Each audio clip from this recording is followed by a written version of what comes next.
Hello student, मैं doctor H M Devda BSc part third को transportation problem परिवहन समस्या को स्टार्ट किया था, उसको कंटिन्यूस लेते हुए अब आपके आता है इसमें परिवहन की विशिष्ट संरचना। परिवहन समस्याओं को त्रिभुजीय निकाय जिसके आधारी चरों के पदों में व्यक्त किया जा सकता है, उन आधारी चरों को शून्य माना जाता है, तो इन आधारी चरों के गुणांकों को मैट्रिक्स त्रिभुजीय होती है। तो इसमें कंडीशन होनी चाहिए कि एक समीकरण होने पर एक आधारी चर होता है, अगर दो समीकरण होगी तो दो से अधिक आधारी चर नहीं होते। तृतीय समीकरण में तीन से अधिक आधारी चर नहीं होते। तो अपने मान लिया अगर n समीकरण है तो summation j equal to 1 to n x I J equal to A i equal to 1 to m, और ये पंक्ति समीकरण कहलाती है रो इक्वेशन, और दूसरा i equal to 1 to m x I J बराबर B J equal to 1 to n, ये आपकी कहलाती है कॉलम समीकरण। अब इसमें एक थ्योरम है कि सिद्ध कीजिए कि परिवहन समस्या में आधारी चरों की संख्या का मान अधिकतम मान m प्लस n माइनस 1 होता है। तो माना परिवहन समस्या का त्रिभुजीय आधार होता है यदि समीकरण 1 तथा 2 m और n चरों में m प्लस n माइनस समीकरण को li होता है, तो आधारी चरों की अधिकतम संख्या m प्लस n माइनस 1 होती है। तो इसको समेसन एम वी पंक्ति का समीकरण माइनस समेसन एन वी पंक्ति का समीकरण equal to summation j equal to 1 to n B J minus summation i equal to 1 to m A I. अब j equal to 1 to n next step में n minus 1 और i equal to m x I J minus i equal to 1 to m summation j equal to 1 to n x I J बराबर summation j equal to n minus 1 b J minus summation i equal to 1 to m A i लेंगे। अब इनको अलग अलग पार्टों में अपने लेंगे, तो ये पूरा का पूरा पार्ट को अपने को capital x i equal to 1 to m x i n बराबर बी एन, क्यों कि ये मान जो होता है इसका z का मान होता है जो कि अंतिम स्तंभ समीकरण है। अतः इस प्रकार m प्लस एन समीकरण में से कोई भी एक अरिक्त नॉन वॉइड तथा शेष m प्लस एन माइनस 1 एक अलग समुच्चय का निर्माण करते हैं। कभी कभी शॉर्ट आंसर में पूछते हैं कि आपको स्तंभ ऑप्टिमल टेस्ट बताइए, तो आपको परिवहन समस्या का परिवहन परीक्षण कीजिए या स्तंभ परीक्षण कीजिए। तो परिवहन समस्या को पूर्व में बतलाई गई विधियों से हल करने पर सुसंगत हल प्राप्त कर लेते हैं, और इन सुसंगत हल के स्तंभ होने की जांच करने के लिए निम्न स्तंभ परीक्षण का प्रयोग करते हैं, जो कि m प्लस n माइनस 1 स्वतंत्र नियतन वाले सुसंगत हल के लिए लागू होता है। बिना नियतन वाली खाली कोष्ठिकाओं कहलाती है, जिसे प्लस 1 से आवंटित करें, और पंक्ति तथा स्तंभ को योग अपरिवर्तित रखने के लिए हम हल में आवश्यक समायोजन कर लें। इस समायोजन के परिणाम स्वरूप कुल लागत में से कुल परिवर्तित खाली कोष्ठिकाओं के लिए मूल्यांकन कहलाता है। यदि कोष्ठिका का यह मान धनात्मक हो तो समायोजन संकुल लागत बढ़ जाएगी, और यदि ऋणात्मक हो तो कुल लागत घट जाएगी। खाली कोष्ठिकाओं की संख्या जो होती है वो m into n minus m bracket m plus n minus 1 बराबर m माइनस 1 और n माइनस 1। तो ऐसी कोष्ठिकाओं का मान m माइनस 1 और n माइनस 1 होता है। यदि ऐसी सभी कोष्ठिकाएं मूल्यांकन धनात्मक या शून्य हो तो फिर कुल परिवहन लागत कम नहीं की जा सकती, तथा यही एक इसका स्तंभ हल होता है। अब आपके कि ये थ्योरम है नेक्स्ट 2.4, यदि एक आधारी सुसंगत हल में m प्लस n माइनस 1 स्वतंत्र धनात्मक नियतन हो तथा स्वेच्छ संख्याएं ui तथा vi capital i equal to 1 to m j equal to 1 to n सभी इस प्रकार ही है कि भरी कोष्ठिकाएं r व s के लिए C R S equal to U I V I, तो प्रत्येक खाली कोष्ठिकाओं के लिए i और j इंटरवल के संगत मूल्यांकन डेल्टा आई जे बराबर C I J minus bracket of U I J plus V I J होता है। तो हम जानते हैं कि परिवहन समस्याओं का गणितीय स्वरूपण क्या है। मिनिमम z बराबर i equal to 1 to m j equal to 1 to n C I J X I J, इसको समीकरण 1। अब इसको अपने को न्यूनतम करना है, तो प्रतिबंध है j equal to 1 to n x I J equal to A I, और इसको अपने को बराबर 0 बराबर ए आई माइनस, इनको एक तरफ लेंगे तो A I minus summation j equal to 1 to n X J I equal to 1 to m, ये समीकरण 2। तथा समीकरण तीसरी अपने j I equal to 1 to m x I J बराबर बी जे, इसमें भी वो B J minus I equal to 1 to m x I J और j equal to 1 to n। तो ये अपनी इसकी परिभाषा की तीनों, तो अपने समीकरण तीनों लिखिए।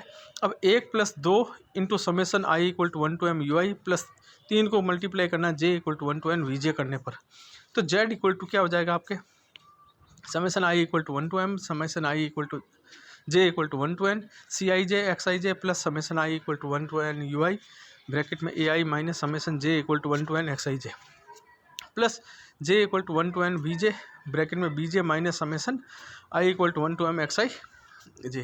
अब इसको अपने कैलकुलेशन करेंगे वो समीकरण अपनी 4 होगी। अतः बड़ी कोष्टिकाओं के आर एस के लिए अपने करेंगे C R S equal to U R plus V S और C I J equal to U I plus V I J. 4 का मान 0 हो जाता है, 4 हो जाता है यदि तो 4 तथा 5 से ये मान रखने पर ये 0 हो जाता है। तो z बराबर summation i equal to 1 to m u i a i plus summation j equal to 1 to n b j v j. अतः बड़ी कोष्टिकाओं खाली कोष्टिकाओं के लिए आई जे से मूल्यांकन करने पर अपने ये बनाएंगे तो +1 और -1 C I J C I S C R J C R S और -1 ये कॉर्नर पे रहेंगे और उधर अपने +1 और -1 अल्टरनेट रहेंगे। ये आर जे है, ये आई जे है, ये एल एस है और ये आर एस है। अतः लूप बंद चित्र है, ये जो चित्र कहलाता है आपका लूप बंद चित्र कहलाता है। इसको अपने लिखेंगे कार्टिजन फॉर्म में तो आई एस आर एस तथा आर जे भरी हुई कोष्टिकाएँ हैं। अतः सी आई जे बराबर यू आई प्लस वी जे और सी आर जे बराबर यू आर प्लस वी जे और सी आर जे बराबर यू आई प्लस। अब अपने को आता है कि स्तंभ परीक्षण की संगणन विधि या गणना विधि लिखिए। ये अपने को बुक में दे रखा वही लिखना है, इसमें कोई चेंज नहीं करना है। और इसके बाद में परिवहन विधि की मॉडिफाइड विधि, ये भी बुक से ही करना है। अब जैसे एक एग्जांपल लिया मैंने कि निम्न परिवहन समस्या को, तो आपको ध्यान रखना है कि इसमें 2 प्रकार की होती है, एक तो बैलेंस्ड होती है, एक अनबैलेंस्ड होती है।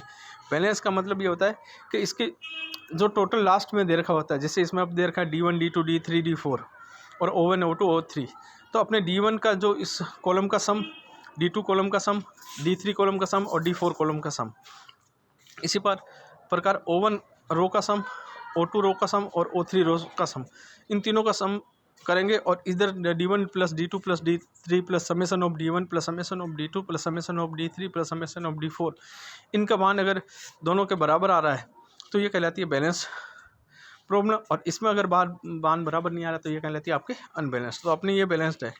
तो नियतन समस्या को अपने वोगल मेथड से, कभी कभी ये पूछते हैं कि वोगल मेथड से इसको, तो वोगल मेथड से उपलब्धता में मांग का पूर्णतः आवंटन करने पर, तो अपने मांग कितनी है, अपने पास 20 की डिमांड कितनी है D1 20 की, और अपने पास उपलब्ध कितनी है 30 है।